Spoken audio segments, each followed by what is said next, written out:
2-3 দিন আগে খুশির সাথে বিকেলবেলায় হাঁটতে হাঁটতে গিয়েছিলাম নদীর চড়ায়। আসলে আমার একটা ভিডিও আপলোড করার ছিল, আর ভাইকে ফোন করেছিলাম, দেখি ও নদীর চড়াতেই বসেছিল, তো আমাকে বাধ্য হয়ে ওখানেই যেতে হয়েছিল। ছোট ভিডিও হলে আমি তো আমার মোবাইলে নেট দিয়েই ভিডিও আপলোড করি, আর ভিডিওটা একটু বড় হলে তখন একটু বেশি নেট লাগে, তো বাধ্য হয়ে ভাইয়ের থেকে নেট নিতে হয়। গিয়ে তো দেখি ওর বন্ধুদের সাথে গেম খেলছিল।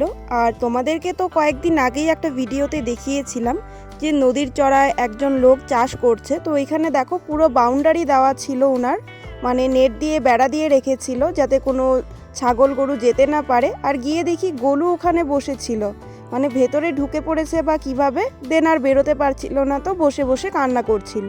তারপর তো ওকেও বেড়ার ভেতর থেকে উদ্ধার করা হলো। তো ওখান থেকে বের হয়ে দেখিও নদীর ওই পারে তাকিয়েছিল।